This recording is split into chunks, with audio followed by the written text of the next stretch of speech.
Here we are, friends. It's Monday, which means we are here with Pink Pixels, and I'm so excited to be back here. This is my bread and butter. This is what refills me and gets me going through the week. This is our chance where we get to connect as individuals, to share our stories, to connect with one another, and build out this tapestry of what it means to be individuals in this space. Now, we often connect in being gamers, but it's also an enriching experience where we get to bring more than just our gaming selves. That might be our common thread, but as we pull in other pieces, it becomes so much more beautiful and holistic of who we are. Because let's be real, when we game, we're not just bringing our gamer side. We're bringing everything, all the things that happen to us in our day, the relationships that we build. We're whole people. And so when we come to gaming, when we come to these spaces and we have real conversations, it's our chance to really connect and have something meaningful. I see so many wonderful faces here in chat. Nikki, thank you for saying hello. Excited to see you too.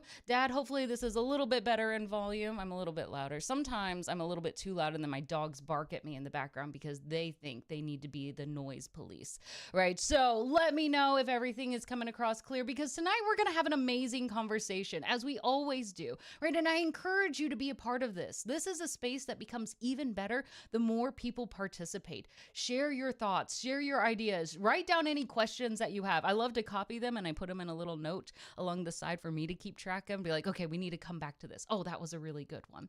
Because I know all of us are curious, right? And that's part of why we come here, is because we're curious. We're hungry to learn more about others.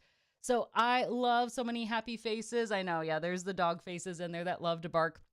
I've done enough talking for this evening already. So let's go ahead and turn it over to our amazing guest, Nerdy Bird. They're absolutely amazing. They've done so many things that could probably fill at least 5 lifetimes of mine. So let's go ahead and say hello to them. So Nerdy Bird, the camera is all yours. Say hello to our wonderful audience this evening. Hello, everyone. Thank you so much for having me here with all of you tonight. As you all know, my name's Nerdy Bird. I go by Artie, and I'm a former Overwatch player. I played for a school, Boise State University, for a number of years that I lost track of. And in that time, I transitioned from just being a player into also being a caster. And those two skills transitioned into my professional career now. I now cast esports as my preferred job and trying to turn it into a full-time career. I also coach Overwatch, and I coach casters as well at George Fox University. And then I also compete in Calling All Heroes, though I had to take a backseat to that because the school year started where I'm studying for my postgraduate degree.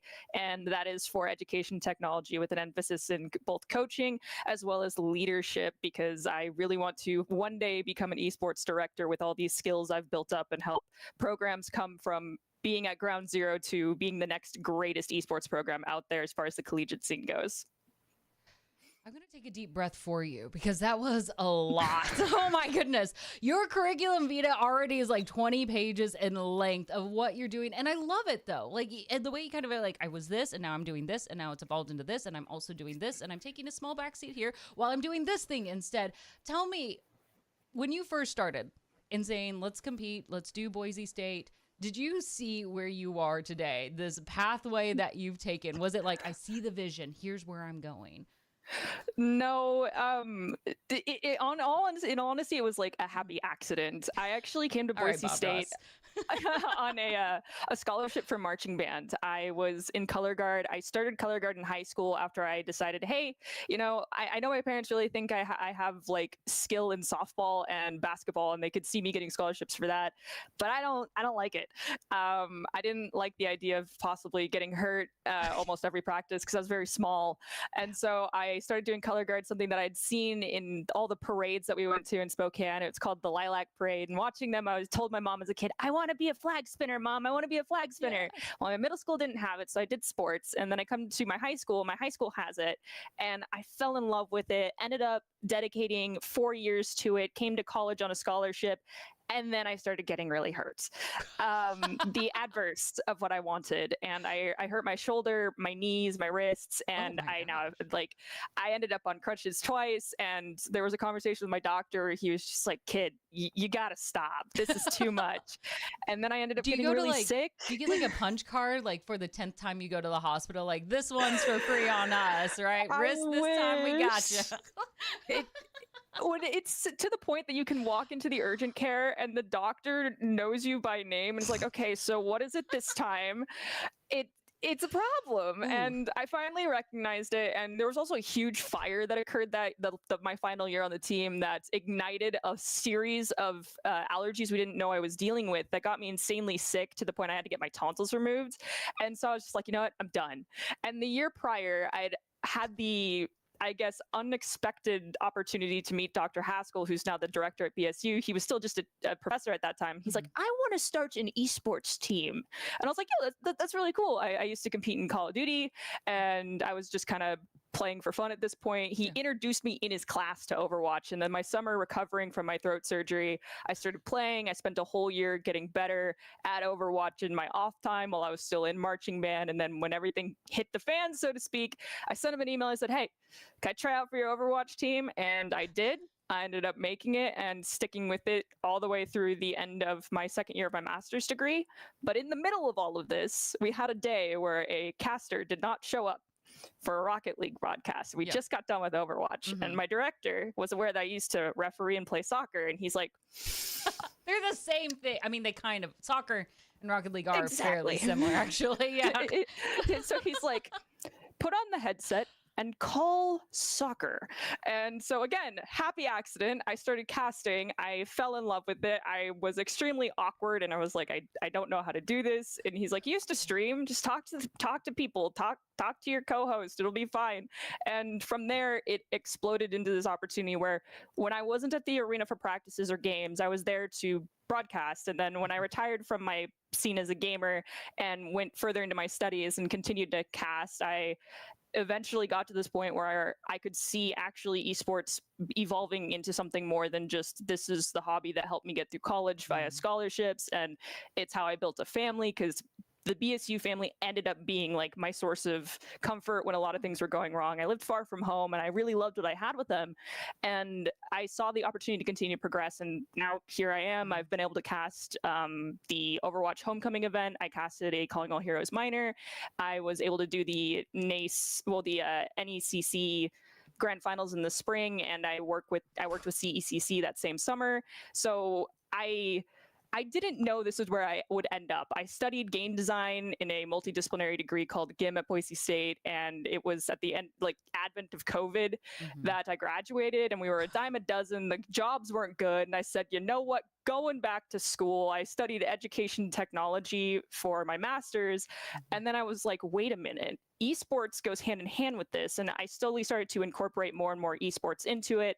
And then at the end of that 2-year master's, I was like, there's still so much more I need to do in this space that I need more knowledge of, such as like researching regarding genders and leadership and transitioning that into esports, and looking at how theory of change can help esports programs grow and get support for those programs, because a lot of it stems from this lack of support that they have, not only on the university level, but on the community level.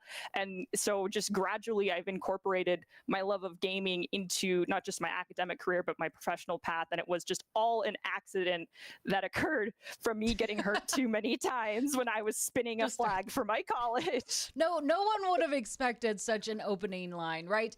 What I'm really taking away from this is that you're invincible. You cannot be stopped. You are a beast in all things that you do.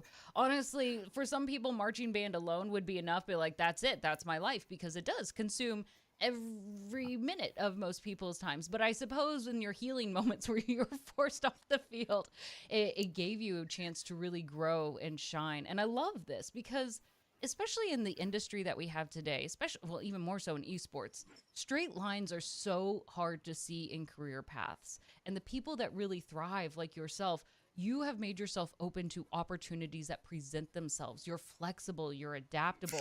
That's probably also what made you a really good competitive player. Like in the scene, you're like, yeah, I can adapt. Okay, new variables, here we go. But that seems to be a very good trait that has allowed you to thrive in this. Is this something that you also see of others in the space, like your peers alongside you, to say, yeah, this seems to be something that helps us to succeed in such a competitive space? I do, and as I mentioned, like my esports group that I was a part of, they became my family, and excuse me, even more so, like when I transitioned from the player into more the casting and just helping out as much as I could, and we brought in new players for the Overwatch squad. These players not like I'm able to sit by them and watch them grow into individuals. And it was really funny actually, because for a lot of them, they didn't know what they were going to do. It was just kind of like, and to point out one in particular, some people might know him as the name of Plato in the realm of Overwatch. He was like the #1 Bastion player.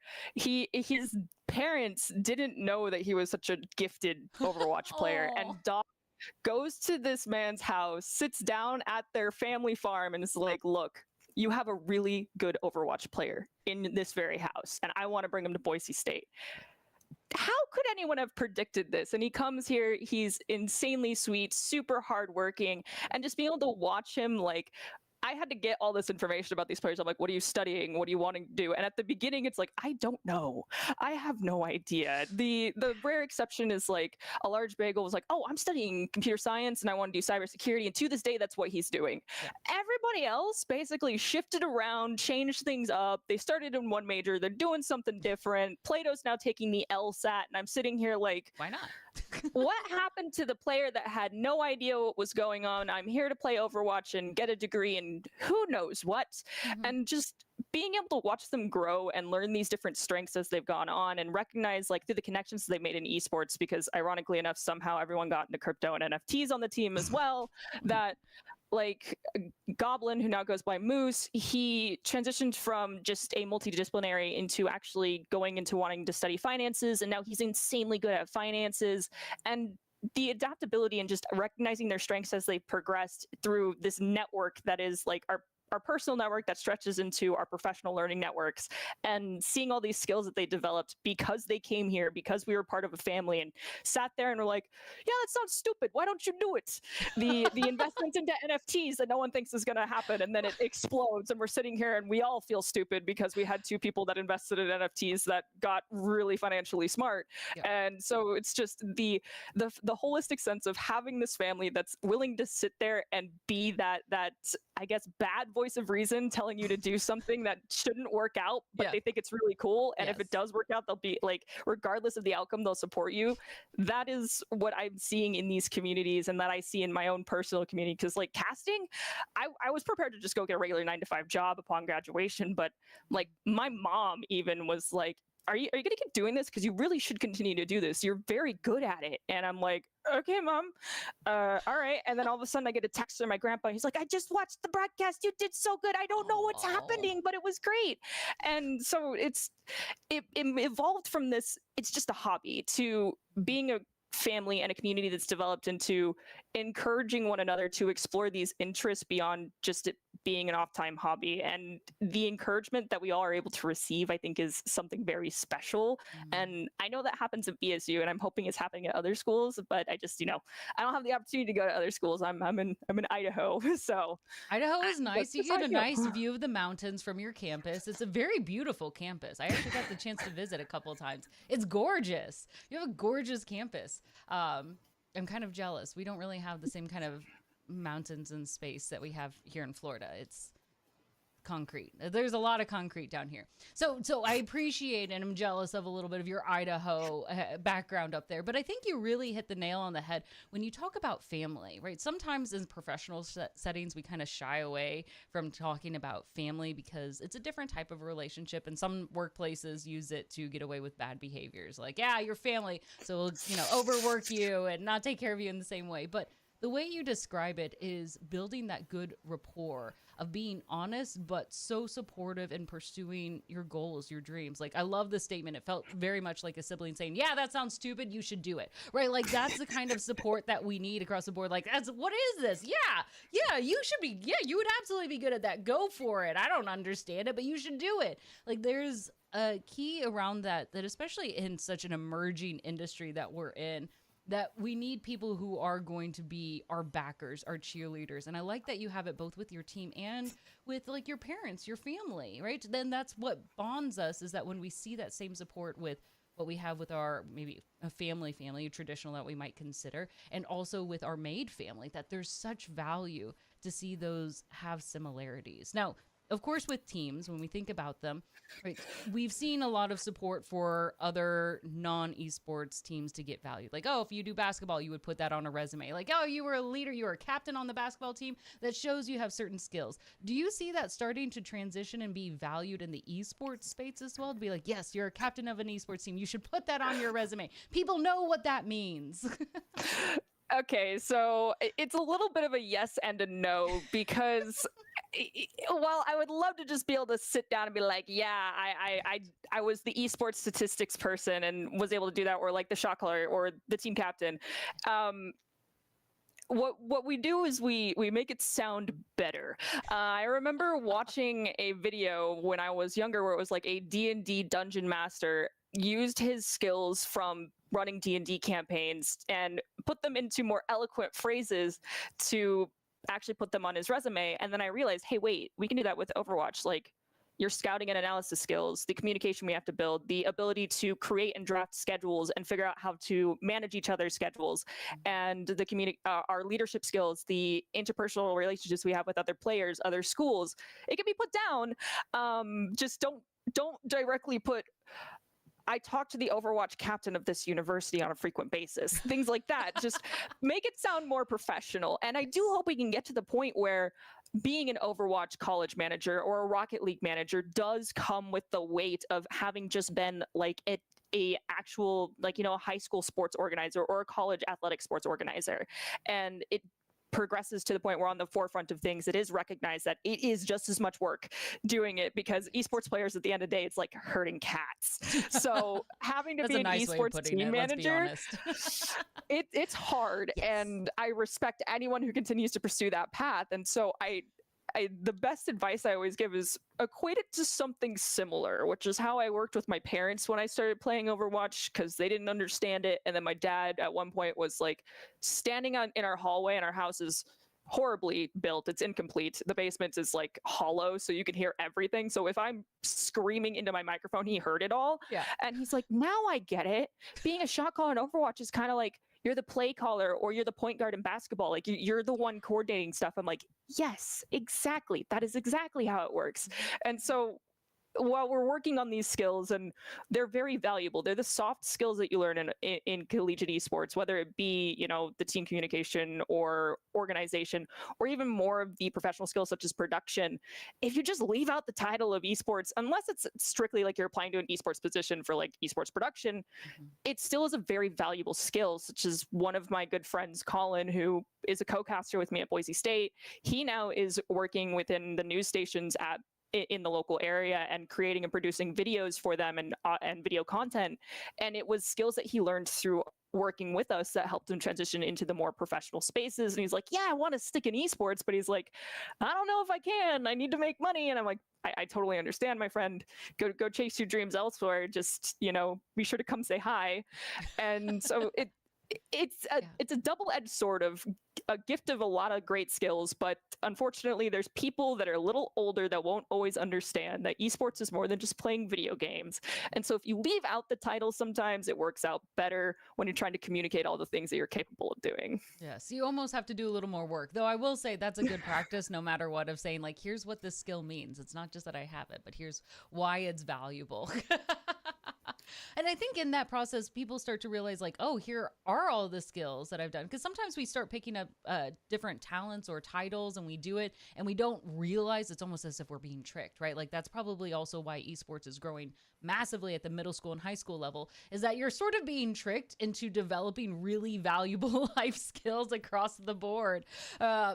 And that's something now that you've been focused on, not so much on the lower levels of education. I shouldn't say that, the earlier levels of education, but you've been seeing how esports and education start to evolve a little bit more. Now, you, of course, in your postgraduate and focusing on esports, what has been your particular thing that you've noticed and wanting to study more?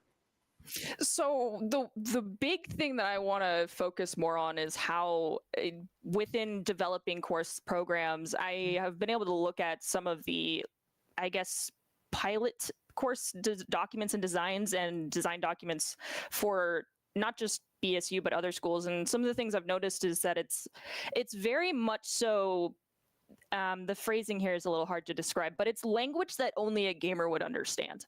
And one of the things I've stressed that's very important to garner not only, like I said, support from those at your university, but everyone else, is transparency, removing this black box that I feel like a lot of esports organizations have around them. It's like, oh, cool, you play esports or you're doing esports production, but they don't really know what that means. And when I'm looking at a syllabi and I'm noticing that, like, if I didn't know what in the world like champ selection meant, I would not understand what this whole unit is that's being outlined, and the importance of scouting other information from other teams and how to build compositions. There needs to, like, my big focus is on how to create lessons and programs as a whole that remove that black box, that become more easily accessible for people that are unfamiliar with what we're doing, but can still relate to what we're doing. And that falls into the theory and process of change, and I think it's the dissemination of information, of innovation theory, where if someone doesn't understand, they're less likely to support you. And so by being the innovators, you need to then bring in people that are slightly on the edge of like your network circle. And those are the people that help create that bridge from the people that know exactly what's happening to the people that know nothing. And it's really important that we have the opportunity to create that bridge. And and by continuing to have this language that is very sectioning off of, these are the gamers, these are the people that don't know anything about gaming, right, it makes it harder for us to have this ability to have public outreach, to have that growth. And it's a stress that not only falls into the education, but also like getting funding for a program. It's making people or even care. Esports organizations beyond, right? How do we get Coca-Cola to continue to sponsor us, or Red Bull, or, you know, beyond that? And I think this is actually really interesting that you chose, like, and you're so excited about this because of course it mirrors the own example that you just gave us moments earlier, talking about like when they heard you actually on the microphones, like, oh, so that's what it is, right? It's because there's that language channels that they understand the skill. They've seen it in other events, like in traditional sports, and like, oh, now I know, now I can support you better. Now I have the language to be able to talk to you about it, right? And so this is really kind of expanded on a very large level for you to be like, let's look at this as a whole. Now, with this, as you've been going through, and you mentioned, of course, like your theory of change, I want you to talk about more of like what that means for the esports space. Where do the two of those intersect? So one of the things that a lot of programs focus on right now, and I'm not saying it's a bad thing, but it will come to be an issue, is we transitioned from these grassroots programs and it just being something about having a representation for players to demonstrate their skills, to be like, yeah, I'm really good at this and now I play for my school, and that's fabulous and great. But we wanted to, in that process, not just go from being clubs and becoming organized sports, being recognized by our university. And in that space of time, what ended up happening was we had players that came from the university itself that were already there, and we started to model ourselves after the other programs that existed, like basketball, like football. We started recruitment, which is also great. You need that. But in that space, we also lost the heart of our programs, and that is actually having something that matters to the people involved. And it became less about the interpersonal relationships and the culture of having a successful program to, we need to be the best and the very best, and there is nothing else there. And the problem with that is, if you look at professional sports, you look at college sports, is that you're not always going to win. I mean, we talk, just playing the football. you look at football, and it's like there is documents, there is timelines of how long has this team gone with a playoff drought, and it can span years.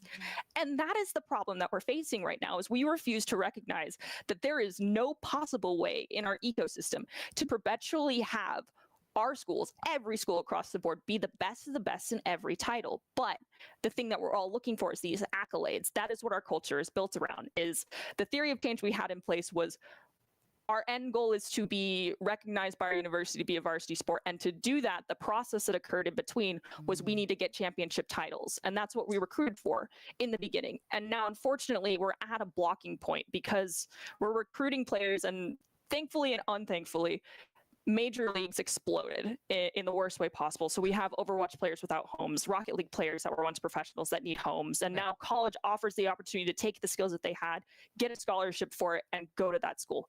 Great. But now here comes the problem. when every school has the best players in the nation because all of these players want to get their education now. You are no longer the best of the best. We need to create a cultural shift to actually have holistic approaches to our esports programs that not just nurture good players, but create good students and good people in that process so that they can one day walk away and be like, yeah, I played Rocket League for my college. No, I didn't move back into the professional scene, but here's what I did do. I studied computer science, or jokingly, as I always would put down when players didn't tell me their actual degree, animal husbandry, and now I work at a zoo. Things of that nature. And it's just the shift that needs to occur, the new theory of change needs to happen where we recognize it's not about winning everything, because it is impossible to win everything. No school can do that. You need to create a culture that makes people care about you, and it needs to not be centered around the end goal of just winning. And I hope that we shift from creating this winning mentality to creating good students, good people, and introducing them to more skills just outside of esports in general, because the game that I loved, Overwatch 1, it don't exist no more. It became Overwatch 2, and that just shows the volatileness of esports as a whole. We're competing in something that we don't own the IP of. It's owned by another company. And just in the last few years, it started as Blizzard, then I went to Activision Blizzard. Now it's Microsoft Activision Blizzard.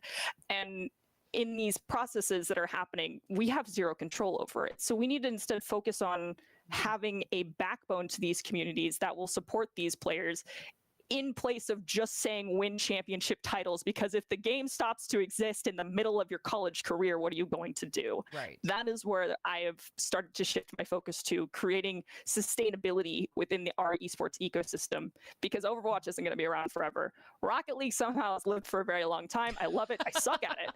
But it's going to be here for a while. But at the end of the day, like, these titles will not continue to exist in the capacity that they have. I mean, I just think about, thankfully, I shifted from being a tank player to a support player. But when Overwatch 2 happened, I was like, how many schools are freaking out that gave out scholarships to tank players and now have one tank that they need to field, but they have like 4? Yes, and it's not adaptable, right? Exactly. And it is. And so I want to ask what I want to do, because I love all this, and I think this is really important, right? Especially as we make this shift. I think it's healthier for the teams, it's healthier for the students, it allows for more longevity, because you said, right, if you don't get your winning streak, do you lose funding right away? Do you start to lose student interest? It's not healthy for the people.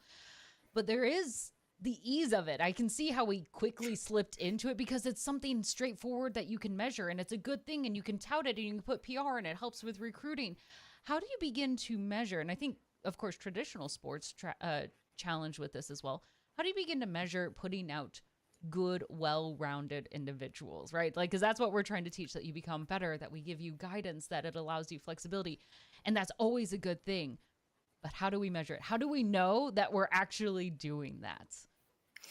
And I agree with you. It stems from the idea of in the college space, for at least at Boise State, and I also previously went to Eastern Washington, there was a checklist of things that if you were a student athlete, you had to run through and make sure that you were getting all these boxes taken care of before you're allowed to go on the field or go on the court. And I specifically remember when I was at Eastern Washington, one of my friends who's a basketball player, she had to walk up to our English professor and have him sign off on something.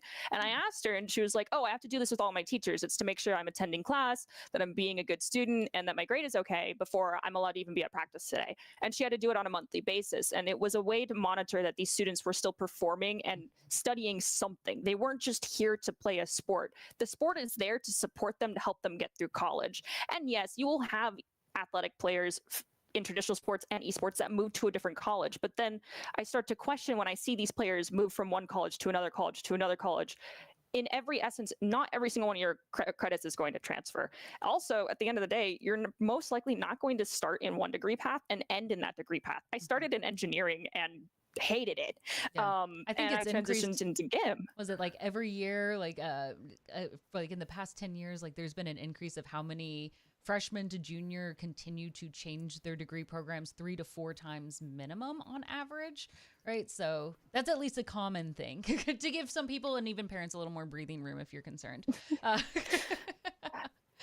But you're right? Like, so there's the checking in for academics, and that's a good sign to be like, okay, we're setting priority, we're opening up channels of communication to say, like, okay, I'm going to at least tell my instructor that I'm going to be gone for a tournament, right? Or that I'm going to be busy this weekend, or I've got something going on, which helps a lot. Do you, especially at Boise, do you all do a lot to do outreach with the instructors to get the rest of the community, the rest of the overall university involved to also care and know what's going on? Sometimes that might be harder. I'm seeing a lot in your facial reactions right now. So I can tell you from my personal experience, when I was in the esports program, we were just very new. And when I was playing in particular, there was, I think, 3 of us in total, 2 Rocket League players and myself that were in the program I was in that were esports players. And I distinctly remember our director hating esports, the program director hating it. And so any mention of it was just, I was mortified at the idea of having to tell him anything. Thankfully, I was very close to the end of that degree, and then COVID hit, so I didn't have to be in classes in person. And there was the schedules of my classes were always very earlier in the day and earlier in the weeks. They didn't conflict with any of my practices or any of my games. And my travel typically was on Fridays, and I didn't have class on Fridays, so there was never any conflict, thankfully. But if there was something, I knew that I would have to go to my esports director to directly communicate with my program director about it, because there was no way I was going to approach that man. However, on the alternative side, my boyfriend, who is still an Overwatch player at our college, it's a large bagel, it's how we met. He at the very forefront of everything. Yes, he was always like, how do I tell my teachers that I have to leave for esports practice? And I was like, well, Doc will send a letter at the beginning of the semester, so don't worry about it. It's just make sure that you're very honest with your professors and like follow up with them so that they're aware. And if like Doc sends an email about an event that you need to be excused from class for, just follow up again with them, make sure that they're again aware. Or on the alternative, which is what I started doing, in your introductory like period with your teacher at the beginning of the class, just mention, hey, I'm in the esports program, I may have to take off. And that's what I do in my current studies, which is, hey, I'm a college esports caster, and there's going to be weekends where I'm going to have to travel and I'm not going to really have time to do anything. And my teachers and my professors and my peers are insanely supportive. They think it's really awesome, and they're like, yeah, you go do that, go have fun. And they don't ever really need check-ins with Doc, because obviously like they see me on camera, they know I'm in Florida or I'm in Texas. No. Yeah, so when I have people like that that are supportive, it's because I'm leading with trust, and I encourage Jordan to do the same thing in his academics. It's just communicating with people. It's, if anyone watches Game Theory and Matt Pat's whole idea of how he ended everything on his final farewell, I realize that that is something that I've incorporated for a very long time. It's leading with trust and honesty with everyone that I'm working with, and being like, hey, I do a thing. I know you might not approve of the thing, but I do have to leave on Friday, and I'm sorry. And that ability to just be open and honest with people, I think, is the most important thing. And unfortunately, I know not every college, because the one that I work at doesn't have the opportunity to do the same thing. Like, I've had players freak out, like, I have to miss class for the game, and I'm like, I wish you had told me like 4 days ago that you were going to have to miss class, because we could have theoretically rescheduled, but we don't have enough people to have a substitute. So yes, so then I have to go to the director, and the director then has to go to the teacher and make sure that the teacher is aware that the student has to miss. But it is a varsity sport recognized at that college, so technically speaking, they are allowed. And it's changed since then to where these professors are all aware of which students are in esports and that they may have to miss on certain days, but they'll be informed ahead of time, because this happened at the like advent of the program versus where it is now. But seeing these growing pains that honestly could easily be avoided if they just brought in a student who from another university had experience on staff to be like, hey, this is going to be a problem, this is also going to be a problem, would make the process a lot easier. It's just there's once again a barrier present where it's like there's these people in leadership that are like, I am here and I'm your leader, and then there's the players. And I've always been the more, yeah, I'm your coach, or yes, I'm your leader, but I'm also going to be here as your peer. Like, I am not that far removed from where you are at.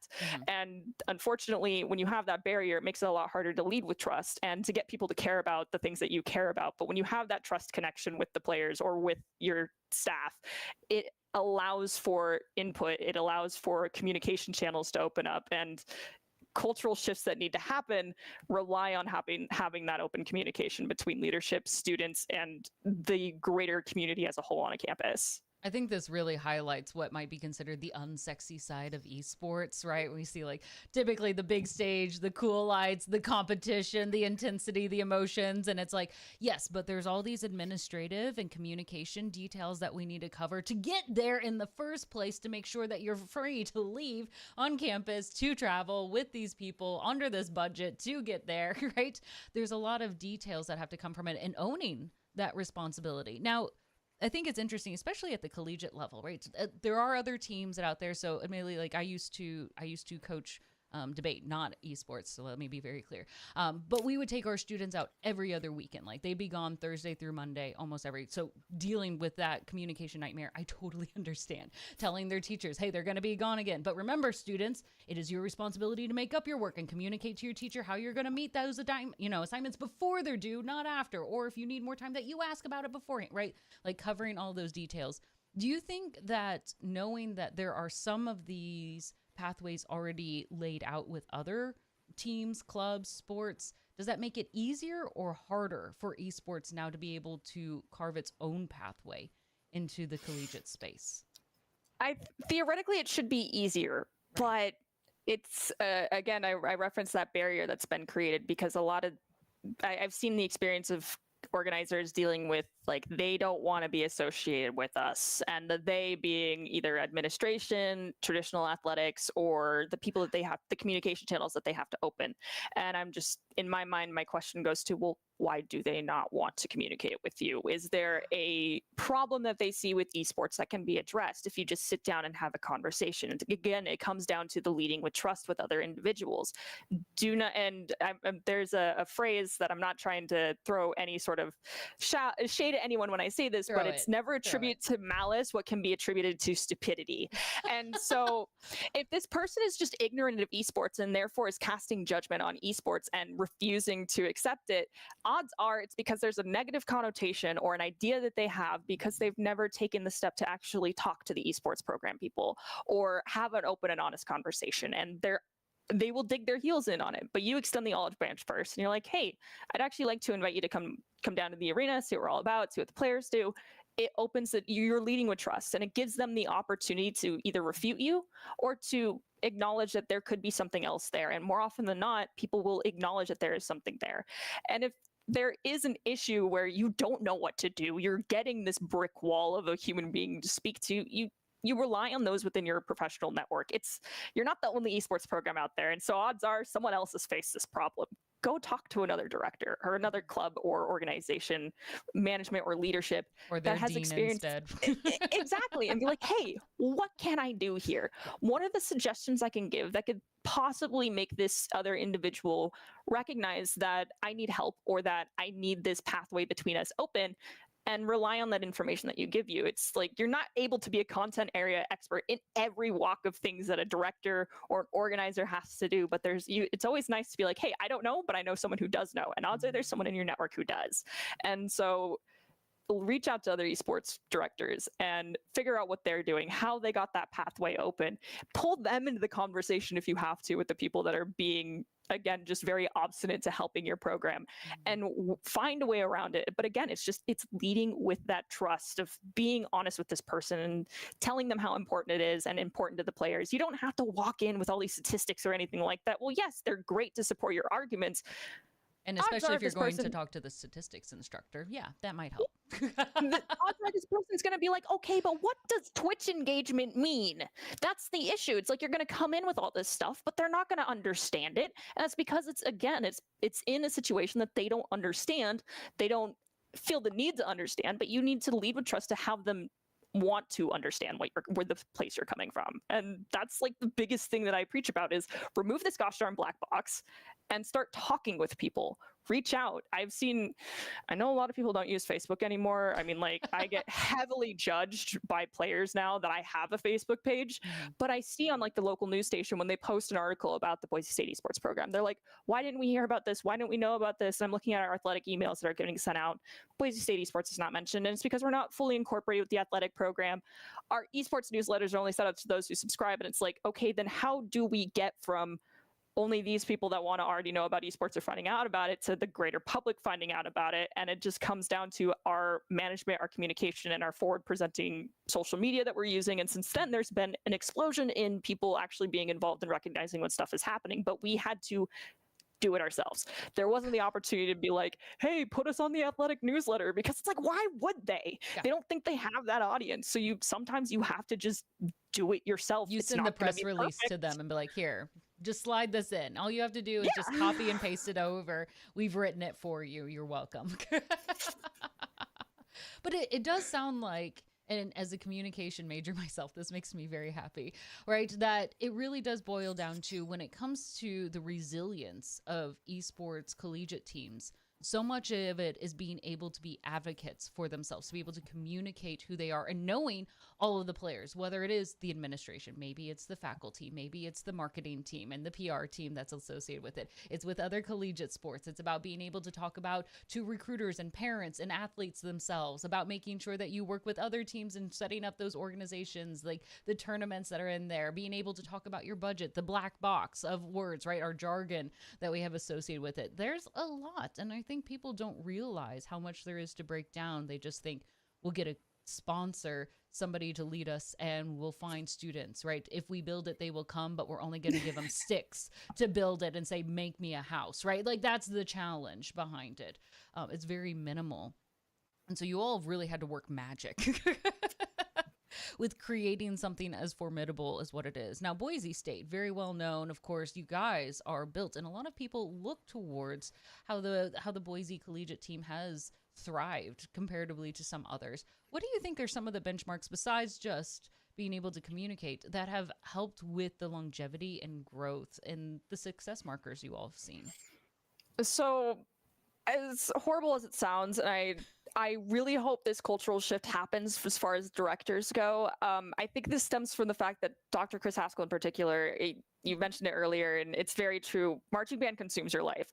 And so when you're a marching band director, whether it be high school or college, it comes with the understanding that you're not just a director anymore. You have a family, and it's that entire marching band. It's the color guard, it's the pit, it is it is your brass instruments, it's percussion, it's everybody. You are their parent.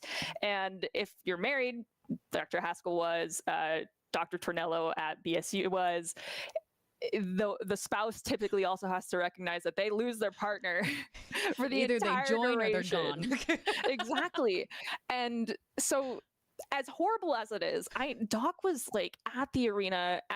He gave up his classroom even to be our practice space when we first started. Like, he was willing to give so much of himself into this program because he saw the potential of it, and he had faith and trust in the ability to build an amazing thing if he could get people to listen to him, which he was lucky enough to be able to do that. Mm-hmm. But it was scary to watch this person that I call him my esports dad, because he is like my dad. I've been with him. I've known him since I was, I think, 19 years old at this point, and I'm 27 now. But he was at the arena all the time. He would take naps in his office. And finally, now that we have the support in place, he's able to take a step back a little bit more. There's a healthier work-life balance, but it's all about having that leader that is passionate, that knows not just the esports jargon, but knows the ecosystem of traditional education, and is able to speak on both halves of that piece, because he was in education technology. He was my education technology professor, and so he got the involvement of the ed tech department, and then that department got absorbed into our what is it called? Innovation design department. And so he's able to communicate with them, and through these processes and him being in this network, his connections allowed our program to grow. Yes, we still struggle, and we still have a lot of roadblocks that come in the way, but we find ways to work around that. Budget will always be a struggle in and of itself, right? Like, that's, yes. Any director will know budget is the bane of their existence, that they will have to revisit again and again, or advocating for how many scholarship dollars that they get to have as part of their recruitment process. Money is always tight at the university level. Yes, but I appreciate your honesty and kind of sharing this, because it does take a lot of sacrifice. It's not just like we have, we say that we're passionate. But for him, what it looked like was putting an immense amount of hours of leveraging relationships and favors that he could get on campus or with personal connections to make it grow and to happen, right? About choosing to build relationships and connections with his team to make them feel seen and connected and invested in. That takes a lot. That is a lot to put in, and it's not easy to be able to do, especially over the course of many years. I'm glad, of course, a little bit more balance now. As you grow, you get more people on, you get to help share that and collect it together. But certainly kudos, first of all, to them. That's not easy. And for you, what does your life look like? As you have earlier mentioned, the 285 million things that you do, right? That you do. And you're doing a lot, right? Graduate is stressful. It's, while exciting, I wouldn't always describe it as fun, right? It's a lot to handle, and you're also doing casting. You're here interviewing here. You are very influential in this space. What does this look like for you as you manage your time, you continue to push forward, and you are an influence in this space? So I am lucky enough that my education program is predominantly done online. I do meet with instructors, and I do have group projects that I have to work on. But during this semester, it's very largely independent work. I'm doing an independent study as I'm shadowing a esports director from another university and learning about what that individual does and how they handle marketing and outreach, because of course the directors at a lot of starting schools wear many hats, and this individual has many of those and is able to bequeath me with those skills. So thankfully, at least this semester, things have calmed down. But when it comes to work-life balance, what is that? Is how it felt really leading up until this point. I have always been the, if I can get work, I'm going to work. And that mentality is still very much so with me. I started as a referee when I was 12, for reference. Like, I've always been working. I never had a weekend to myself unless there was so much snow on the ground that we had to cancel games until I was 18 years old. And then when I came to college, there's football every weekend. I still have to do my homework assignments. I have marching band practice 3 days a week. And then when I transitioned to esports, it was 3 to 4 days of practice, VOD reviewing, practicing on my own. And I was streaming at the time too, so that made it even harder. And the work-life balance didn't really start to come to existence really up until this semester, when I had a little bit more time, some breathing room to say, okay, I don't want to be really sick again. I've ended up consecutively in the hospital like once a year, almost every year. And I'm like, this is the year I don't do it. I said it last year, and then I ended up in there, and it started to show its head to me, at least. Like the ugly head came to fruition at the end of my master's program before I went to my postgrad. And it was the day after I finished my assignments, I suffered 6 seizures all at once, and I had to be taken to the hospital in an ambulance. And then I suffered 2 more seizures the night after when I got home. And I do have a neurological condition. I have a tumor in my brain. So I was initially really scared that it could have been linked to the tumor that I'd have had since I was a kid, that I got treated when I was like 10 or 11. And my neurosurgeon was like, no, but what else was happening at this time? And I was like, I'd been really stressed out. I'd lost a lot of sleep. I just finished all these projects. And he's like, so I can tell you this: most doctoral students in the medical field actually experience a seizure and don't know it. You were lucky that your partner was there with you. My boyfriend actually caught me as I stood up and the seizure happened, because I lost vision, and I regained consciousness enough to have him tell him to call 911 and to call my parents. And then I don't remember anything until the ambulance got there, and I was on the gurney going up our staircase. And so he said that typically a seizure will occur and you don't remember it. It's very short. It's a brief period of loss of memory, but this lasted for about 45 minutes in total, with the multiple that occurred. And he's like, most likely it was lack of sleep, the stress, and he's aware that because I have severe ADHD, when I'm really focused on something, I will forget the time is passing. And I probably didn't eat enough that day. I probably didn't drink enough. And so he's like, all of these factors attributed to you having a seizure, but not just one, you had multiple. And so I was like, okay, this isn't good. But I didn't listen. Good I didn't listen. You nailed that. Oh my gosh. Nerdy, hold on. I want you to breathe for a second.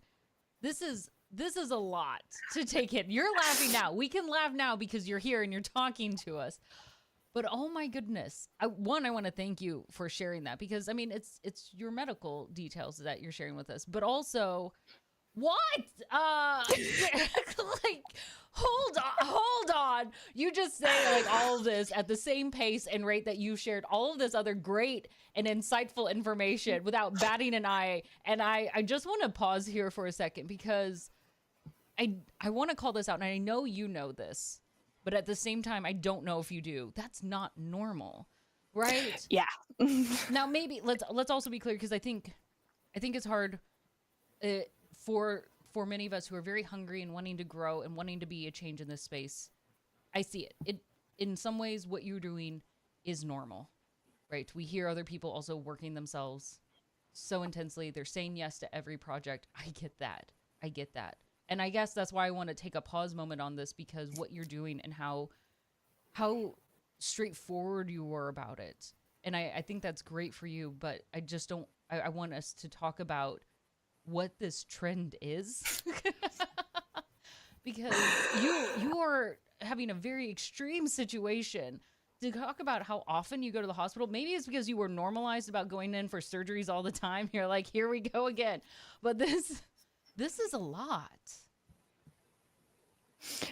You are absolutely correct. It is a lot. And I hate to say it, it's a side effect of the way our ecosystem currently works. Yeah. And a lot of people, like, I can't remember which caster said it, but it was something about in regards to casters refusing to work for free. And I'm in the boat of, you're working. I don't care if you're training or if it's new to you, you deserve to be paid for your work, because if you don't get paid here, you have to find a new way to get paid. And I went through that struggle. But I worked in retail. I worked in fast food. I hate to say this. I worked at Chick-fil-A, I've worked at Taco Bell, and I've worked at Starbucks. And during all that time, even during training, online training, I didn't have to go in for it. You got paid. Yeah. That is your time. You're learning a profession. You deserve to get paid. And I still, at the time when all this was happening, I was fine with working for free. I will work for free for organizations that I really believe in what they're doing. And so I will, if I'm approached to like, hey, by the way, we don't have a budget for it, you may or may not get paid. If it's something I care about, I'm going to do it. But I do also take a step back now when I'm approached by these and I'm like, do I have time for this? I've worked like every weekend on top of having school and normal work during the week. This one weekend I have open, do I really want to dedicate it to this, or should I just take a weekend for myself and just be with my friends and play video games for fun, not to compete or to learn or get better at casting or playing, but just have fun and relax? And I'm able to approach that now because I have this mentality of the skills that you have, no matter how novice they are, you have this right and the opportunity to say you should get paid. And esports formed itself on the backs of everyone with passion. And that is great, because a lot of communities, whether it's esports or something else, need passionate people to build them.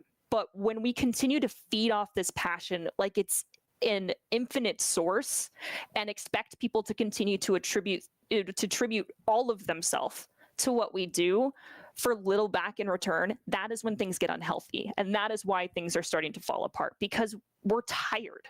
We're getting old.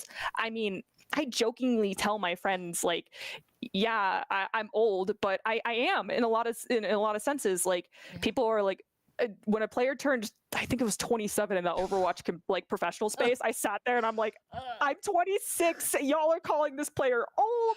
That's me next year.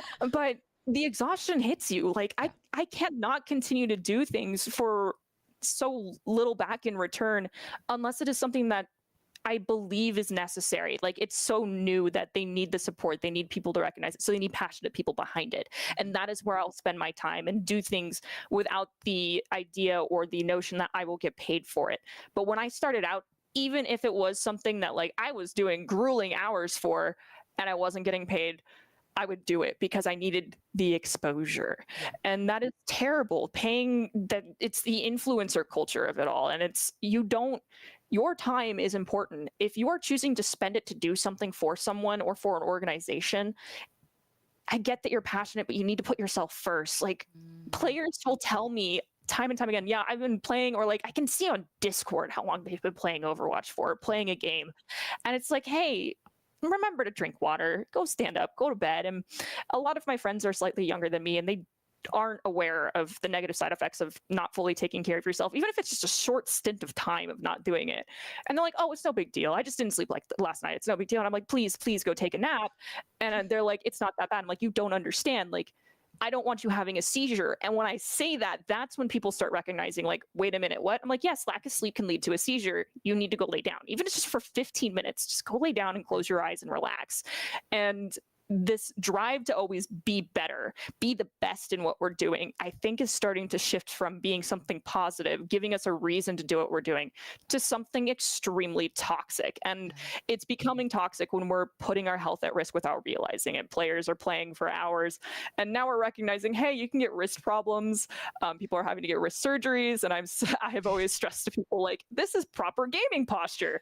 Why is your hand like this on your mouse? And when one of my players was like, hey, coach, my wrist hurts, I was like, I'm going to send you over some color guard wrist stretches. Please start doing them before our practices. And he's like, why? And I'm like, because you could be developing carpal tunnel and you're not even my age yet, and I don't have it. So let's try to approach this from a perspective of prevention rather than treatment. And if it gets worse, if it continues, go to the doctor, please.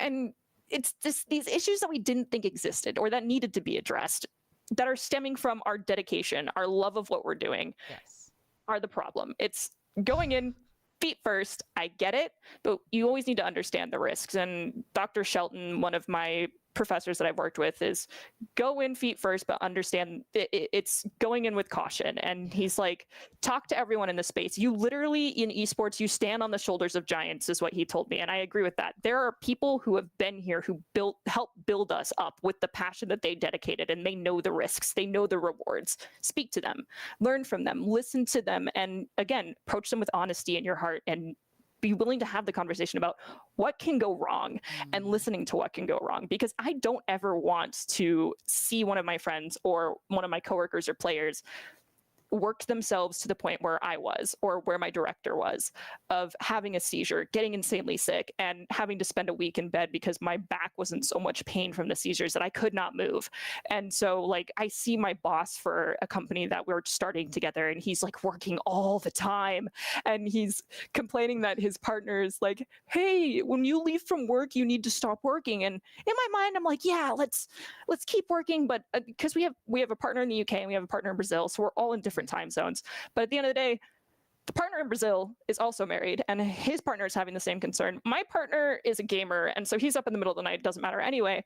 But I'm on the same page as both of their wives, and that is, when work ends, it needs to end. You need to stop putting so much of yourself into this that there is nothing left. You yourself are a resource, and you need to keep track of it. It's like how I explain to my friends that are struggling with their relationships with a loved one, or their boyfriend or their girlfriend or their partner. And it's like, you're putting so much into this, and you can only expect so much back. You can't say you have a resource of, if you have 100% of your love pool to give out and you give it all to your partner, but they're only able to give you back 60%, the other 40 needs to come from other people. And if you don't have those connections to do that, then you're going to be predominantly running yourself low on that resource. So you can't dump all of your passion into esports and not get any of it back.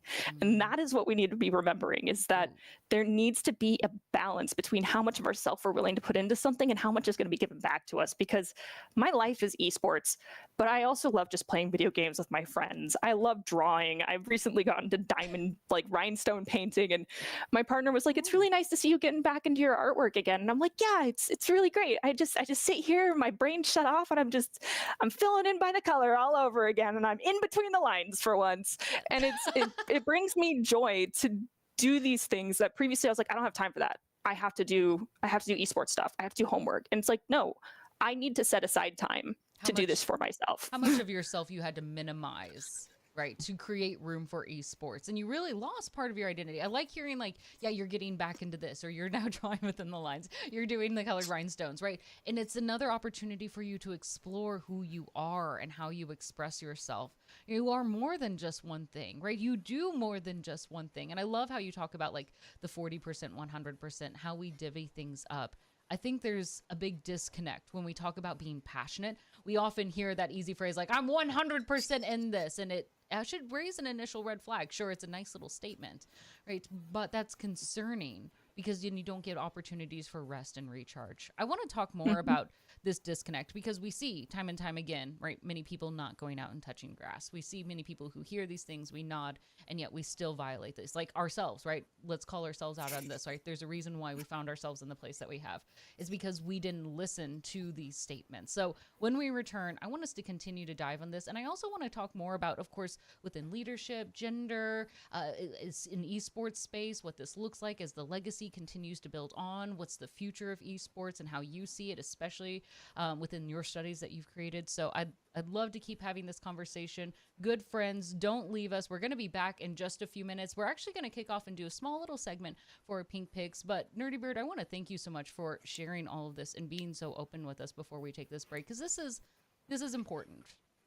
It really is. So thank you. You're welcome. Thank you for allowing me the opportunity to talk about it. Of course. All right, friends. Well, Nerdy Bird, we're going to let you go ahead and hop into your quick little break here. And we're going to have an opportunity to open up a new segment here. So let's hop on over here.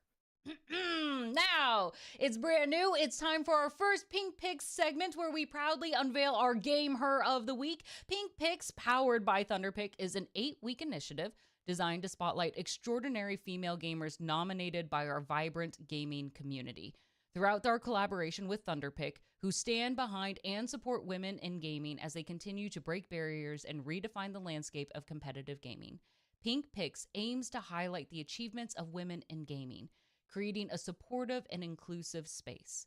So, without further ado, as you can see, this week's Pink Picks Gamer of the Week is Sokovia. With 2 years of competitive Valorant Game Changers experience under her belt, Sokovia boldly chose esports as her career path. Her journey serves as a beacon of inspiration, challenging stereotypes and proving that women excel in and belong within the esports arena. Sokovia was also recently a distinguished nominee for the prestigious Prize Picks Player of the Year in the 2024 Gamers Awards. You can stay connected with Sokovia on social media at Sokovia FPS. Head over to the Gamer's Instagram to learn how you can nominate the next Gamer of the Week. All right, friends, let's hop into our little break and we'll be back in a few.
Okay, friends, we are back here on Pink Pixels with our amazing guest, Nerdy Bird, who's giving us all of these wonderful insights behind the esports space, especially at the collegiate and professional level. Now, where we left off, we were talking about, right, we know that we should take breaks. We know that we should be breathing, and you gave really good reminders to help keep us in check. Yet, for some reason, repeatedly, so many of us in this space, ourselves included, right? We're smart individuals. We know what we should be doing to take care of ourselves. We have found ourselves pushed to the place where maybe our health has not been in the greatest situation. I'm putting that very lightly in terms of the conversation we had earlier, right? What is that dialogue? Let's go ahead and put this out loud. What's the dialogue that goes on in our mind that says, I can do one more thing. I should do one more thing. I need to push myself out another hour at this, right? Because that happens. The dialogue, at least for myself, when all of this started happening, when I wasn't taking care of myself. It wasn't, I can do one more. It was, I'm going to do this till the end. And that comes with, I have ADHD. And so it's part of that hyperfixation that occurs, which is I need to, there is no benchmarks. It is all the way through Z. I'm not stopping until I'm there. So yeah, I set this insane lofty goal, and that is, I'm going gung-ho at it. And that was my own downfall. Like, yeah, it's great when I need to hyperfixate on something and get something done really fast. And I'm very detail orientated, so I'm still able to work through a lot of things very quickly and multitask. And it's fabulous in those instances. Like before I got into esports, I was working as a radio operator and having to monitor multiple channels, control audio signals, and edit audio clips all at once. It was fine. I was in my groove, and always it was fine in that space. You're feeling but good it was still. It was limited. It had its own limiters set on it. It was while I was at work. That is where I was working, and that is my job started and it ended, and I went home. Yeah, I'd listen to the radio, and if something did happen, I could call my boss and be like, hey, which did end up happening one time. But beyond that, it had a designated start and end. And with esports, because it bleeds so much into, especially like with me, and not everyone's in the same space that I am, but it bleeds into my personal life. It's in my professional life. It's in my academics. I interwove it with my academics intentionally, and I love that. So I'm able to learn while I'm working and apply things that I'm learning into my work. Smart. That's fabulous. And then like this house that I am lucky enough to live in, originally the 4 people that lived here, it was myself, my boyfriend, and then 2 of our former Overwatch teammates even. So all 4 of us Overwatch gamers, like our hobby, our friendships built around Overwatch. And so when it bleeds into all these interpersonal spaces, it's hard to set these boundaries, and it's hard to learn how to set boundaries within yourself, within your work and your life. And I've only recognized how to start doing that recently. And it did start turning into that just a little bit more dialogue, as opposed to I'm going to do start to finish. I am now a little bit more aware of the time I'm spending doing something. And thankfully I have the support here of like my partner will tap me and he's like, hey, you want to go make some dinner with me real fast? And I'll be like, is it even dinner time? He's like, yes, it's dinner time. And if I'm in the middle of something, I'll be like, okay, let me get to this point, which is a comfortable stopping part, and I'll come and do it with you. If I'm in the middle and it's going to take like hours, I'm like, yeah, let's just go cook dinner now. Yeah. And I use these social cues that come from my friends and my partner that help me recognize when I've been too deep in something for too long. And you know what? I can actually show this right now because it's massive and it's on this desk. So this is the rhinestone painting that I'm currently working on. It's Stardew Valley. Oh my God, I love that. But this is massive. The first one that I did was very small, and it didn't take me that long at all. It took like 3 days, a couple hours a day. But this one I've been doing for about weeks now. And I had to approach it very systematically because I didn't want to get it dirty, and there's so many pieces that have to fall into place for it that I was like, if I sit down and do this all at once, I'm not going to bed for like 4 days, and no one ever should do that. And so instead what I did was like, I'm gonna work. I would cut off a piece of plastic and I'm like, this is what I'm doing today. And that is it. That is my stopping point. And this is a technique I've started using, which is chunking things in a reasonable manner that makes sense to me. It doesn't have to make sense to everybody else because my brain just works really weird at times. And so I can't look at a project. They're like, you need to do the outline today, and then you're going to do this portion the next day. It's like, no, I'm going to outline this tiny section, and then I'm going to start writing it, and then I'm going to realize that this section interweaves with all this other stuff. And so therefore, it just cascades into this I'm never stopping. I have to pick something out work on just that, just gather that information, and then stop. I have to organize things in a way that work for me personally rather than what's going to work for someone else. And it still is hard to convey all of that to when I'm working in a peer group or things of that nature. Like, I built a game in Minecraft last spring, and my group mates didn't know anything about Minecraft.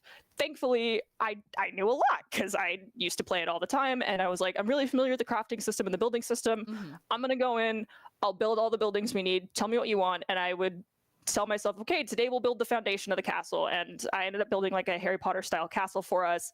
It took multiple weeks on end, but because I knew what they wanted, I was able to start building it, and they would come in and check in and like explore the server as I'm building it out. And they're like, I have no idea what's going on. And I'm like, just trust me. It'll all work out. And when I had the entire thing built out, like halfway through the semester, they were able to go in and put everything that they needed in. And I was just like, all I need for you to do is tell me what you want inside of it, where you want it to go. And then I will give you like an outline of how to implement it. If you need my help, I can come help, but know that I've already dumped so much of myself into building out the space for you to do everything you need in, that here are extra resources for you to look at, and then come to me if it's not making sense. And that was how I set the boundary with them, which is, I am willing to do this much, but beyond from here, you should be able to do it. It's okay to ask me some questions, but I do need you to rely on your own ability to do some of these things, because I can't be your teacher and your classmate and your group mate all at the same time. I'm your classmate. You're supposed to learn how to do this while we're in this class. Nerdy, you did a lot of heavy lifting there. Even to be like, here are sources. They could Google those sources on their own. If they got to this level, they know how to use Google, right? Like, come on, or they should. I don't know. Some acceptance. You still look and go, what? But one, this really shows how you go above and beyond for teamwork. So first of all, kudos to you. And I also know it's probably when you're on teamwork, you never want to fail. So you're like, I'm going to do this to make sure that it's good because my name's on it and it's going to make sure that it looks good no matter what my teammates do. But you did a lot. I want to call you out on that. You did a lot of heavy lifting there. It's the perfectionist aspect, and if I'm gonna slap my name on it, and I know it's leveraging, it's something in the education space known as distributed leadership, and I have this skill that I know I can really dive into and take care of something and get it done to the level that I need it done to, and so that's what we did. I took care of the backbone of it. I built it out, but I didn't want to write the design document. I didn't want to write the educational document and add all of that info. I wasn't a chemistry teacher, which is what our whole project was built around. So that stuff, that fell into their realm, and I was able to check in and be like, hey, this doesn't really make sense. Or again, working to remove the jargon. It's part of technical writing that you do study when you're in this field, removing the jargon and make it more transparent. And that's how I was able to bleed in my expertise into that zone. But at the end, the leadership of those areas would fall over to the other two, whereas my leadership came to the game design aspects. And I was this a little better now that we get a bigger story. But like my teammates did say that like they felt they didn't do enough, and I was like, you don't understand. Like, this was my skill that I brought to this group. If I had to do all of this, or I had to put my hands in all these jars and deal with all of this, I would have been drowning. But instead, because we each introduced a different skill into this and were able to leverage those skills, we produced a beautiful project. And I loved the work that we did. I did not feel as though it was unevenly distributed, though yes, from the outside it looks that way. But to me, it's like, had I had to figure out how to write an academic plan for a chemistry course to take place in this world, I would have been crying, because there was so much extra work I would have to learn and do in that process in order to develop that piece of the project. So it was a lot, but it was a lot for all of us individually. And I took on the part that was easiest for me to do, and they took on the parts that were easiest for them to do. Good. All right. So that seems like a fair delegation and handling out. Now, it does seem like, though, you do feel very comfortable taking on the mantle, and you've kind of looked into leadership in the esports space. What does that look like to you as you see now more coaches coming into play? We're seeing more panels and presentations of like how to be a good esports coach, right? And even now the starting of textbooks, like this feels like it's becoming more official in academia. Not just that there are a few studies around it, but now we have textbooks, because if there's money to be made, it's always in textbooks, right? So what do you see this leadership starting to evolve and turn into, right? Unfortunately, the way that I'm viewing a lot of these leadership panels, while yes, they're great, they are very business minded. And that's not a problem because you need that business insider when you're looking for those for growth, for financing, for funding, because the money, there's always a money trail, as you mentioned, and you need that support to exist. But again, there's kind of blinders on for some of these people of like, okay, but how are we taking care of our players?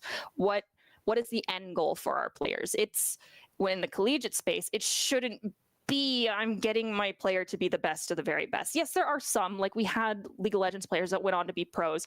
There is, and if anyone here watches Rocket League content online, there's a channel called Waiton, who is a Rocket League coach who dropped out of college because his Rocket League YouTube channel exploded, and he's now the coach at BSU. He never finished his degree. That does happen, and that does happen in the professional, like, athletic space as well. You get drafted into the NFL, you go and you play for, your favorite baseball team finally, and that is the path that you ended up walking. But for those other people, because it's one in every 5 million people who end up going pro, who are successful influencers, things in those spheres, we need to understand there's only one of them.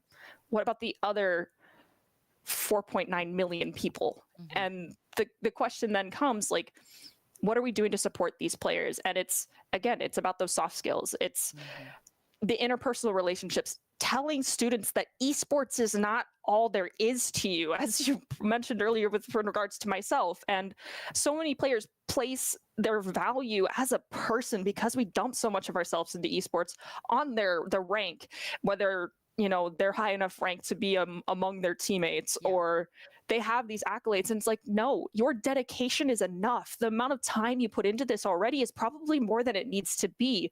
It is one thing to have a dream, a lofty goal, but it's another thing to recognize, like, I am more than just esports. Esports is more than just video games. It's about creating this path to ultimately, there's going to be few that leave, but get them that cap and gown, get them the diploma, and have them have their day to walk down the aisle on graduation, have their name called, and give that stole over to someone that helped them see their dreams come to reality of, I'm not a professional esports player, but I got my degree and here's what I want to do. Whether it be working in communications, being a teacher, going on to do something absolutely incredible, like start a company, what have you. But it's about building up these players and introducing them to other pathways, other doorways that aren't just esports. And esports in the holistic sense is more than just video games. There's production, there's marketing, there's leadership. And it's the blanket labeling of esports that is creating this jargon of it's just video games that we need to get rid of, because there's so much more into it. It's an interdisciplinary event program. Like, I never want to be a TO for any like LAN event ever. Tournament operators, hats off to you. Technical like producers, tech ops, all of that, hats off to you. I could never do that. My brain does not function that way. But casting, I love this. I love being able to talk about video games, inform people about what's happening, give these players the opportunity to have their name shouted at the top of my lungs when they do something incredible. That is what I love doing. And that is not a skill I would have ever learned about, discovered, or even pursued had I not started this esports path. And I never went in like, I'm gonna make Overwatch World Cup. No, that was never like, it was an accident, and I loved it. I wanted to see where I could take it. Yes. And I knew for a fact it was not going to be going pro. But that's a real conversation to have, right? Especially with collegiate esports. And that's a unique conversation that can happen in the collegiate esports space, because you're right that so many think that it's about video games. And even I'm going to add a little edit there, that it's not about playing video games. It's about life enrichment that it can provide for you, whether it's career opportunities, it's skill development, it's entertainment, it's community and family and support. It's everything more. Even when you mentioned earlier how some of the players are now really into finance, right? And that has nothing to do with playing video games. I mean, sure, some NFTs started to dabble into in the gaming space a little bit, but these are separate areas. But what they did find was a community that said, you know what, that sounds stupid, you should do it, right? That's the support that they got, even though it wasn't gaming related. And when we're here at the collegiate level, that's where you get to have a lot more open conversations to say, let's not just look at this at a professional level or going into just the content creation level. Like, there's so many more avenues for you to make this work for you, that you are more than just a gamer. And what does that look like? That's hard. That's hard to have. A lot of people don't want to enter that, especially with some recruitment tactics. Do you see this more commonly with freshmen when they come in? They're like, we're going to win championship, and then now I'm going to become a professional from there. And then from then on out, it's going to be easy living because I'm just going to be winning all of my games forever. Yes. And it's funny because like I can take a step back, and my boyfriend, who also like we have very open and honest dialogue, and I'm like, is it just me, or does it seem like this person is just Overwatch? And he will often agree, and we refer to it jokingly as kind of like your NPC phase, where your skill tree hasn't unlocked everything yet, so you don't know all these opportunities that'll present itself. And if you just continue to unlock this one trunk of the skill tree, then you're not going to have this opportunity to grow into this beautiful human being. And esports has the opportunity to give you all of these different skills that you could incorporate into your daily life or explore. And it's just, when you approach it like, this is the one thing I'm going to do, and that is it, you not only, you're dumping all of yourself into it, you're dumping all your passion into it, you're dumping your self-worth into it. And when things don't follow this plan that you outlined, which I'm not saying anyone who has these like hard set plans is doing anything wrong, but when you value yourself based off of whether or not you hit that plan, that goal in the time frame you have set, you lose yourself. You get depressed and hard on yourself. The imposter syndrome that I know most people experience, myself have too, really starts to rear its ugly head. Or even, and as you mentioned, like the team may disappear. Like Overwatch 1, gone. All right, we're changing the play. You don't need these kind of players as much anymore. Those are things that are out of your control. Even if you were really good and on your right, you did everything that you were supposed to do. Or what happens if you get injured, right? That carpal tunnel hits earlier than you really thought, and suddenly you aren't as quick on the mouse as you really need to be. We see this in traditional athletes too, with basketball, sports. Like, they don't plan on like, I'm just going to be in the NBA forever. Like, we know retirement has to happen. What are you going to do then? And the unfortunate truth is that when you retire in esports, in some cases you come back in some capacity, and you can still compete and you pick up a new team. But we're not all going to be, oh my goodness, Peyton Manning, who goes into retirement and then comes back out and then goes back. You can't do that. And yes, and again, he's one out of how many athletes who have done that. Exactly. Yeah. And it, you go and your body gets destroyed doing that. So at a certain point, there has to be a stop. Yes, he made millions of dollars, so he could probably sit back and retire and do whatever the heck he wants. But in esports, we don't have that. And I hate to be the bearer of bad news, but I'm sorry, not every player that walks into an esports arena with an esports scholarship is going to leave that space to go pro. But what we can do is we can open all of these doors and unlock all of these different branches of your skill tree and be like, hey, you want to go into esports management? Yes. You want to take a step back and focus more on that? All right, let's have you manage the Overwatch team instead if you want to focus more on your studies and gain those skills.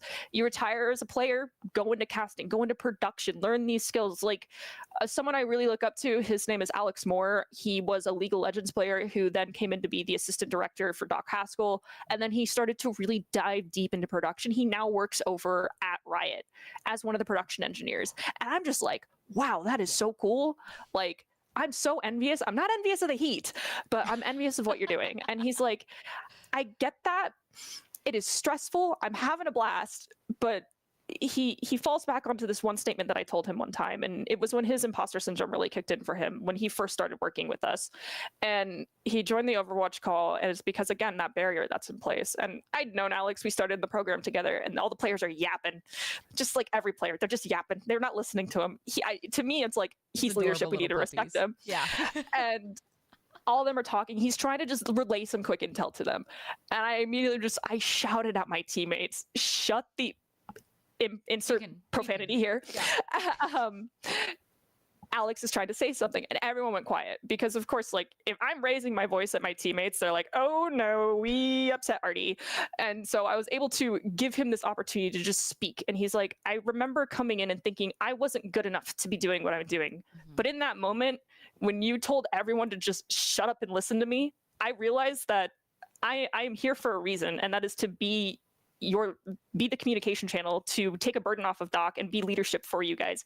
And that one moment where, yes, you cursed, but that one moment where you helped me recognize that I am in a role that is important and I'm doing something that people should be listening to me for, helped like him develop into a fabulous leader, and for him to then dive into the production space thereafter was just so cool. And to see him continue to thrive in that space brings me such great joy, because like I know he was working as like a Domino's delivery guy for a bit after college, and to then come back to esports, come out of retirement, but in a different capacity, and explore these other skills that he opened up but didn't fully engage with was huge. And I don't want to see other players that see their esports life end when they don't hit pro or when they walk down that aisle. I want them to recognize all of these other skills that they can access or do if they just decide to be like, that's kind of cool. I kind of want to do that. And doing that in the capacity that is healthy for you. Yeah. Stop being just the name on the screen that is associated with the title and a rank and the teams you play for. Be more than that, because it's not always going to be there. There's always those players in high school that we all kind of knew that were like the high school jocks that had their Lettermans. And then you go to college, it's like, what does this Letterman mean? It means you were a varsity player in high school. But if that is your identity, it ended in high school. Don't be that person. Be that person that recognizes that this is a path down a journey that takes a million steps. It's going to be topsy-turvy. It's going to be steep at times, relaxing at others. But at the end of the day, the path that it leads is going to be drastically different than the person sitting next to you. Like, I could have not ever told you that Joey, that he was going to go into finance. I would have never have seen that happening. I was just like, what are you studying? And he's just like, I don't know. But he found it.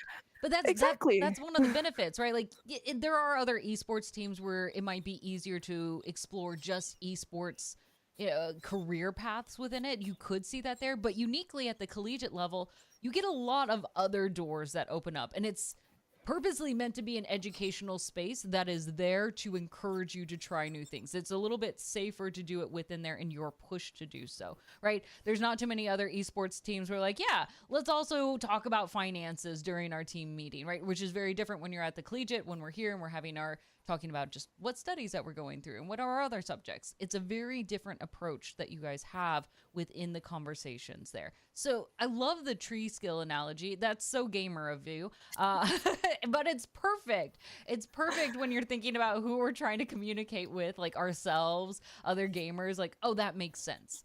How do I evolve within this space? Now, you've mentioned a lot of leaders within this. Okay, and we've been talking a bit about like how it's evolving, about connecting and coaching more of the soft skill side as well, not just like the hard gaming skills of becoming a better player, better rank, better performance, but also who you are as a person, right? Seeing the individuals, seeing them, investing in them, nurturing in them. What do you think about the diversity in leadership right now? Right? Because sometimes we see different types of coaching styles or mentorship that comes from diversity in all the different ways that can look like. So in my space in particular, in both the collegiate avenues that I work in, public and private, while there is a cultural diversity, there's not a lot of gender diversity. And I don't think it is it is in part due to a direct side effect of how video games as a whole, and this stems back to not just most recently, but really it's like you have to look 20, 30 years prior to really see the side effects of how those things shook out to influence where things are today. It's not a direct result of what's going on here in the present in the last 5 years. It's a direct result of how things occurred at the beginning of the 2000s. And so I'm not laying the blame down on anything. It's really, we need to start opening the doors and recognizing that it's not just the male presenting or the men that are esports orientated people that have this insight. It is everybody that is in this space that can exist, that has knowledge that can be brought in. And it comes down to some of the stuff that I study is referred to as like gender performance, which is separate from your gender identity and your sex. Mm-hmm. It is acting a way that the society as a whole would reflect upon. That is a very feminine thing to do or a very masculine thing to do.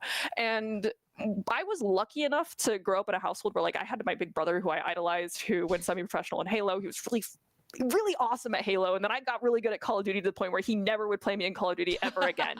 And my parents relished in this like sibling rivalry that we had, and a lot of the qualities he had, I also had, which was never a problem. But I knew in my friend circle, which was predominantly all girls, it was an issue. And like when I would have my relationships with my guy friends where it was like built around playing video games, playing Naruto at 9 o'clock at night till 11 at night, almost every night of the week. We played Naruto for 2 hours together.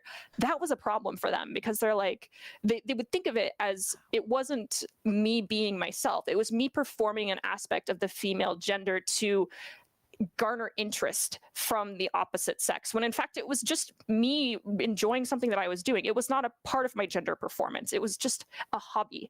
And because we grew up with that mentality, there are people that still have that mentality today.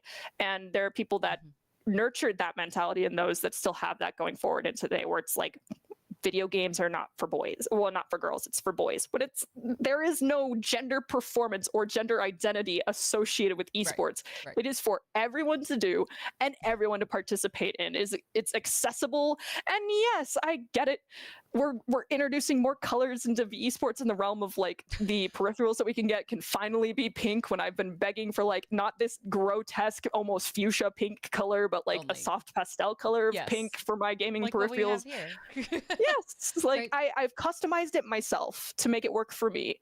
And now we're finally getting to that point. So this newer generation of people that are being brought up are able to not have to deal with this negative connotation of the gender performance associated with what they're doing. Now, it's just I play video games. A quick little timeout and clarification. Like, so as we see this, it kind of is like a subsection of gender norms, right? The expectations of behaviors, looks, or attributes that we assign gender to it. So much like how we might say,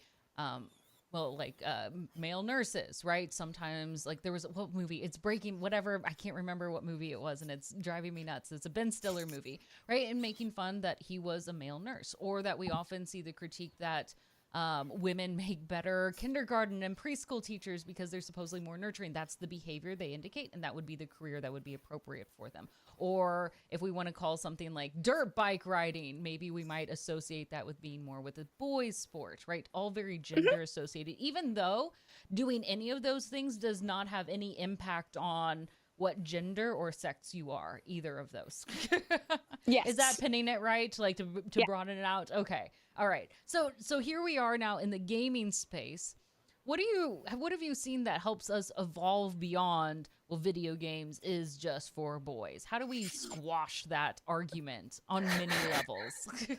As much as I don't like admitting this, there's a dehumanizing aspect of being behind a screen and behind a username, and not having someone actually have to see you does help in removing that gender stereotype, the barrier that takes place. However, as soon as you talk, myself included, when I was still in my late teens, I got accused of being a squeaker all the time. It's not something that I enjoyed.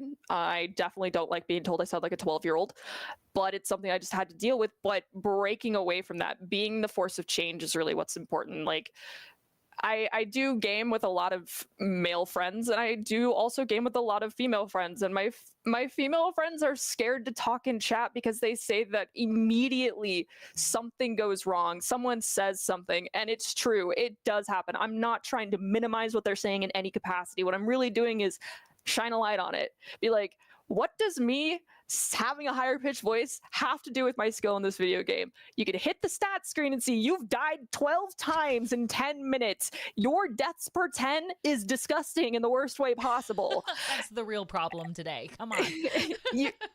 And that is something that Dr. Shelton has taught me, is we don't ignore it. We put a light on it, but we don't bring it forth in a negative light. We highlight it in a way that is to enlighten those that are wanting to tuck it away. And unfortunately, it is an issue that is so deeply ingrained in what we grew up with.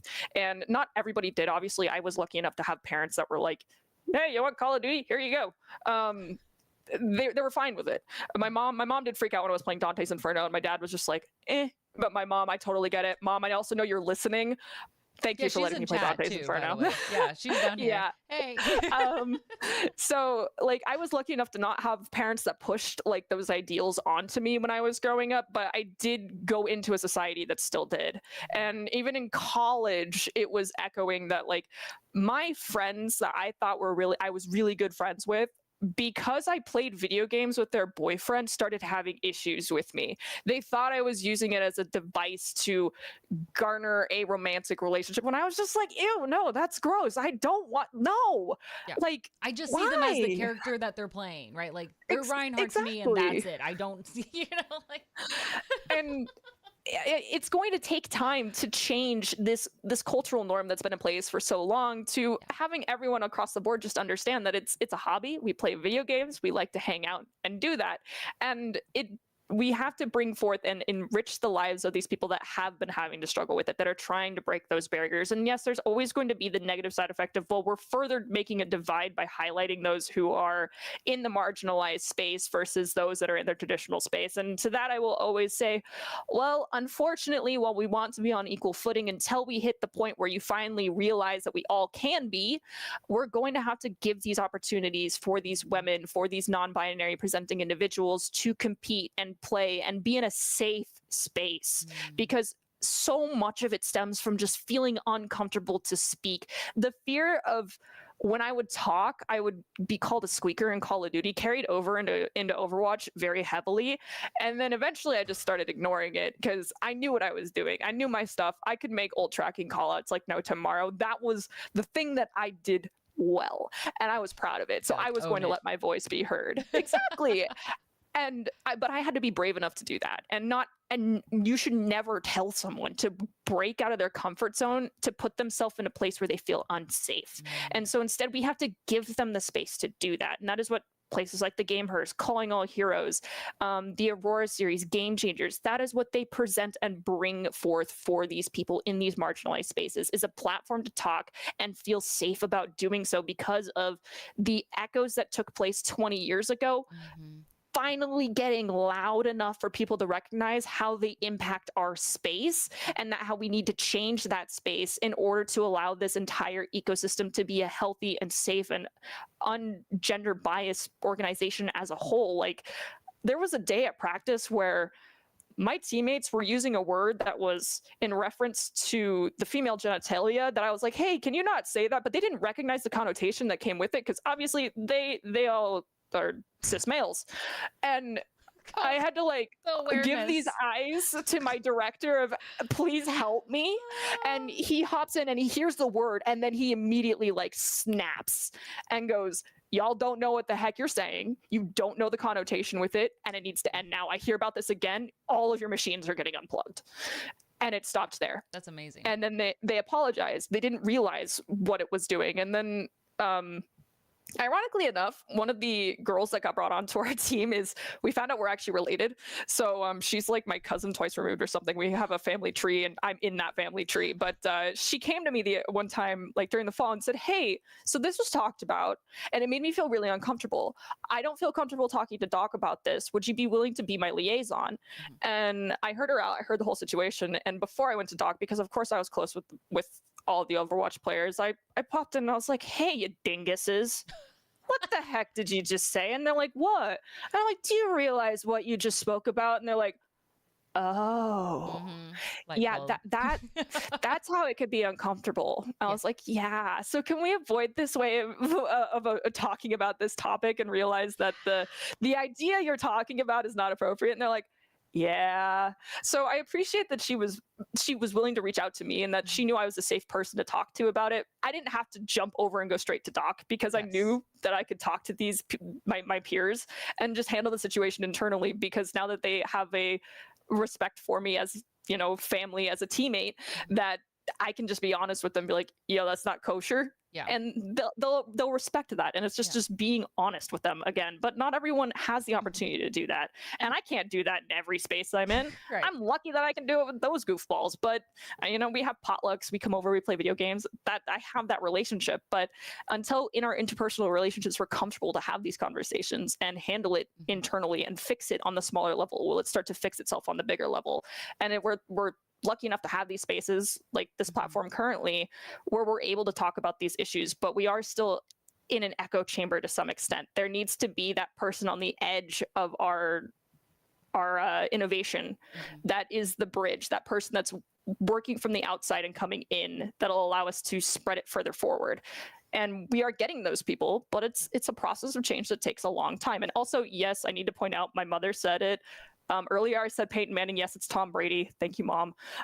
They've both been in plenty of times. Okay, we'll give ourselves a little bit of a break here. But you do call out a couple of things, and I want to kind of surmise this because I don't want to rush over this, because this is important when we think about we want to see change. We need to think about what are the behaviors that we're seeing that we can duplicate in other areas, right? So one, I really love that when you mentioned, hey, you guys don't know what this word really means and the connotation around it, is that one, you were able to have a space where you can voice it. That's hard. First of all, for places to be even create spaces where you can say it, whether that's in a Discord, maybe it's a meeting, or even just an actual physical space. There's a team room in which that can be said. If those spaces don't exist, those voices can never exist. I love that there were actual consequences too, right? When he said, if you say that again, we're taking everyone's console away. That isn't always the response that needs to be, but that's also why we expect to see it like at tournaments, to say like, if you have bad behavior, you're not competing, right? If you do bad things, right? If enough dings or enough people report that you've been a bad team member that harass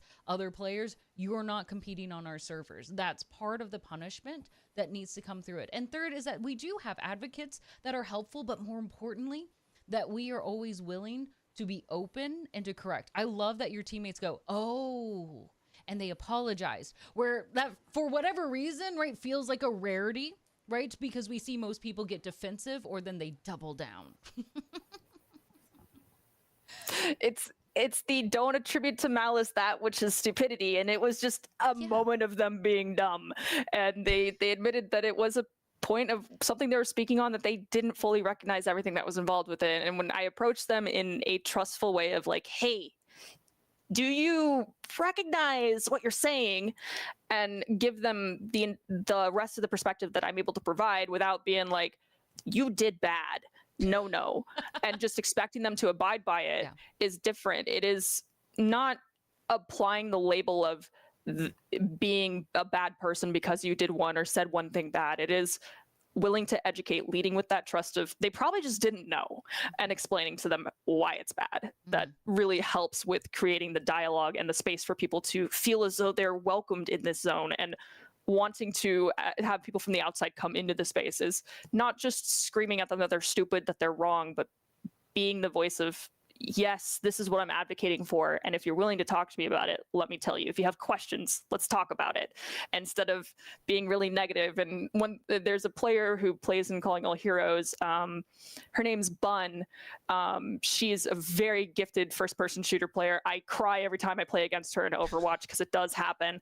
But there was someone on Twitter who called out Calling All Heroes as a whole, like during last summer, and instead of the negative backlash that this person was receiving a lot of, I could see Chloe actually in the text thread on Twitter, like saying like, hey, like, can we talk about this? What type of questions do you have? And she was willing to sit down and like, yes, be on her phone on Twitter, which, wow, and have this open dialogue with this person in a very public space. And it seemed as though it was very positive, but it was because she entered the conversation understanding, at least from my perspective, from what I could see, that this person, it seemed kind of scathing, the questions that they had and the way they were phrased, but there was a level of ignorance that existed that she could help, remove the cloak on, and just be like, hey, this is what I've experienced. This is what this space brings and is able to do for me, and explain it in a way that wasn't attacking the individual. And we need more people like that aren't just in the leadership, but are below and in the organization as a whole, that are willing to have these conversations. Mm-hmm. Yes, to exist on all levels, because we exist on all levels, right? As a collective, as gamers. It's nice to see it modeled for us at the top, but we want to see it in our peers. We want to see it at those who we're encouraging and lifting up. The idea is that it should be pervasive throughout, right? So for you, especially because we're closing in on time, where do you want us to keep moving forward? Where do you have hope for the esports space, right? Especially seeing at the collegiate level, you're kind of like primed, especially as a coach, right? Where you see people come in to help influence and put more people out into this space that have the vision that you have. What is your vision? My vision is to have esports existing as not just a space for gamers, but people who have a passion and a love for video games and what goes into creating the opportunity to have players on stage, all of the aspects and avenues, so that there's a recognition that esports is not just, like we've said, playing video games. There is production, there's a backbone that exists that need people there. But for those people to come in and not just be valued for their skill, but be valued as an individual and be supported through the endeavors that they're going to have to go through. Because at the end of the day, learning production, learning vMix, all of that jazz, OBS, it's hard, and they need support too. So I dream of an organization that one day recognizes that it's multifaceted. There's more than just playing a video game here. It's about creating these people that are going to go forward with open hearts and talk about their passions with others. They may not stay in esports. They might end up in a completely different avenue. Something like 20% of people end up in a career path that actually matches their degree program anyway. So with that in mind, like, being able to adapt and recognize where we went wrong is what I want in our esports space. We are not perfect. Our organizations are not perfect. There's been hiccups. There's been drama on Twitter that, oh my goodness, over the weekend exploded. But recognizing that we make these mistakes and working to fix them rather than digging our heels in and choosing ignorance is the space that I want to see. Yes, I want a open and honest and gender equal esports organization to exist, but there are just, unfortunately, social standards and mechanisms that have been in place for so long that, yes, we have broken them down recently and in the last decade or so have been working to remove, but we need to understand that there are individuals who are of that mindset, and instead of being the opposition towards them, be the people that extend the olive branch, welcome them into the space, and help them be a part of an organization that is open, honest, inviting, and showing them the warmth and joy that comes with being a part of playing video games with your best friends in your basement, transitioning into being in a LAN center, playing video games alongside hundreds of other esports players. And it's like, you finally get to like see a player that you've played against or played with for years on end and shake their hand and actually take photos with them and recognize that there is social connections and skills that everybody can have. Doesn't matter if, you know, you love to wear pink and you only wear dresses. It doesn't matter if you only want to wear sweatpants and play video games. You are still a human being who deserves to be valued. Your skills are important. Your passions are important. And esports is an opportunity for you to take your passion and either pursue something directly related to it or discover something more. And esports is more than just video games. And I really want us to recognize that it's more than just about winning. And I hope we get to that place very soon. I love that. I think that's a really great final note for us too, right? Esports is more than just about games. It is more than just about winning.